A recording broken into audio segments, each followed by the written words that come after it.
Hello and welcome back to SpriteGuard Plays Roguelight. We have gotten a little bit of an upgrade since the last time, and so we are going to head right back into the darkness and see what we can accomplish. Right away we've got some ghouls to shoot, some lamps, and it's just going to be more of the same, though we should be a little bit better equipped, better survivability, mostly in the extended quiver, and I believe slightly improved magic arrows. And it looks like there is something for us to get over... Oops! Well, there is something for us to explore over there. Let's refill on our arrows and see if we can get back up there. There's also quite a bit for us to see over this way. So this may actually be worth traveling as well.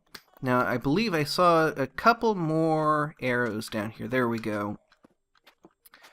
So we have the option, we can go up and left along this way, try and do some kind of in the dark platforming, and we may not quite have, I think I didn't press the button for quite long enough, but it may be that we are running a little bit low on...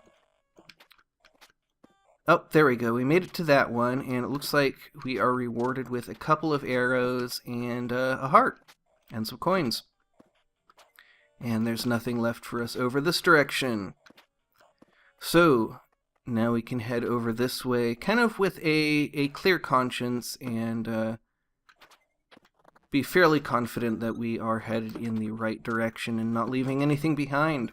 And I think that that is just every bit as valuable as the stuff that we found.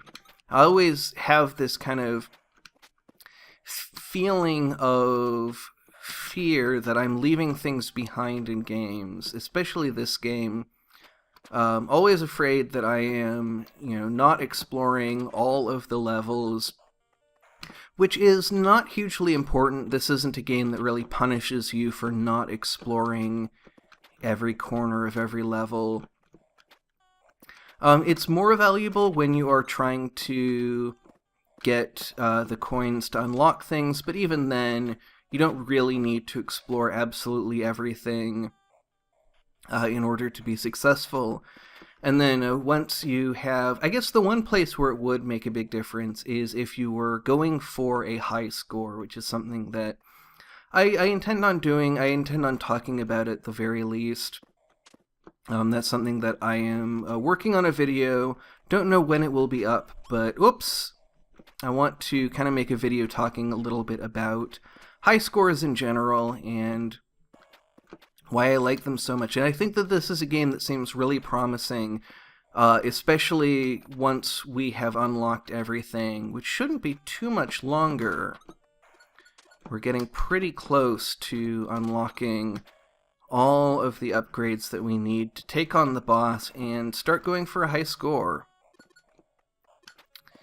And this game does have some problems in that regard, but I think that despite those problems, this has a lot of promise to be a very good high-score game. And for that, exploring every inch of every level is going to be very important. And so when we're doing that, that will become much more of an issue, and it looks like we have found our way into the next level.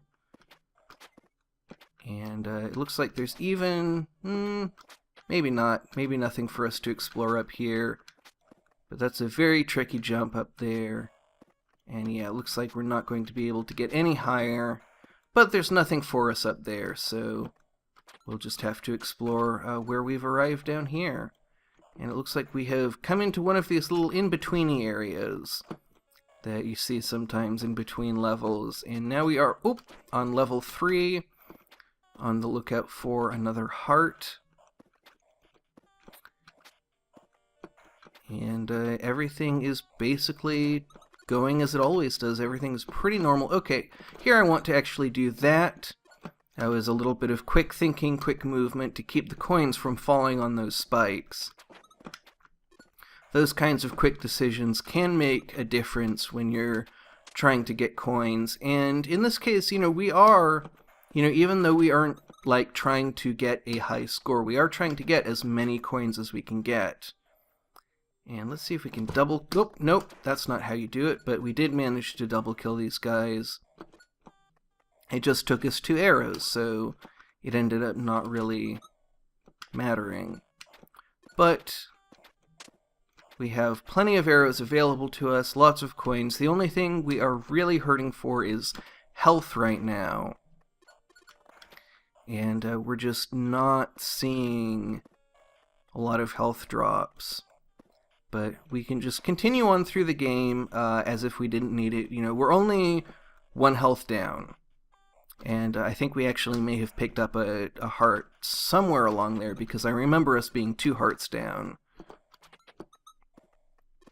But regardless, we will find them eventually, and hopefully we will not take too much damage before then, but we're not in a huge amount of danger just yet.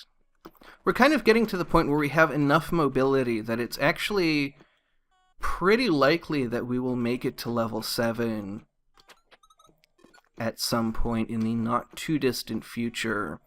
And of course, arrow quantity has been the biggest thing that's been hurting us, and I am going to continue being a little bit reckless with arrows, because coins are what we need. We don't actually need a boss win. We just need to collect coins, and that's going to be my #1 priority. I did see a skeleton up here. There we go. Had to kind of use some darkness navigation skills, a little bit of just remembering where things were. Looks like we may have killed something over here. And there is the heart that we need. And there is 1 arrow at least. I think we still need more arrows, but that has helped us out. And this looks like it's going to be a dead end, but it could end up actually being... Ah, no, it's not a dead end, but it's not a bottomless pit either. What is... Ah, there it is. So it is a pit. And here we are in... What level is this? I don't even know. Ah, level 5. There's the level marker. So this guy is a little bit tricky. There we go. Shot him from the right angle to get the coins out of him and not let them fall on the spikes. Going to do... Oh, that was a mistake. Gonna shoot it that way because there's a chance that there was something behind us. Looks like the arrow did not hit anything. But it was still a good decision because it gave us the opportunity to hit anything that might have been behind us with that arrow. And we are out of arrows, and so that is going to be a problem. And we can't quite get up to that one. We have a couple of skeletons moving around here. And it looks like we can get up to these arrows here. We've taken a bit of damage, but we're doing okay. And now I'm, of course, very recklessly going to shoot that lantern, because basically we are low on health, we're low on arrows, we're getting to the point where we are looking at the end of the level, the end of our adventure, and so it's kind of just a matter of trying to get as many coins as we can get before the inevitable happens. And now we have a lot of upgrades available to us, and I'm going to take a look at them. I think that the first ones that we want to get are probably the jump height and the more health. Let's see, I think we can get both of those, yeah, and that will get us everything. So, next week we will have a little bit more jump height, a little bit more health, and we will be a little bit more able to take on the dungeon. We still have 3 more health upgrades, 2 more quiver upgrades, 2 more brightness upgrades. We still have, actually, some pretty substantial upgrades waiting for us, including Will-o'-the-Wisp, which is one of the more interesting ones. So I would guess that we probably have 4 or 5 more runs before we can really confidently and effectively take on the final boss. We may end up being able to take on the boss with less than the maximum that we can get. I don't know. But we're basically just going to keep on trying to make our way through the game as well as we can. just try and do as well as we can and focus on maximizing score over maximizing distance to begin with. But we're going to be just keep on keeping on and not worrying too much at this point about whether or not we're unlocking things. More about just focusing on giving a good shot at the game, doing as well as we can, and then unlocking things as they become available. So that is all in the future. Until then, thank you very much for watching, and have a great rest of your day.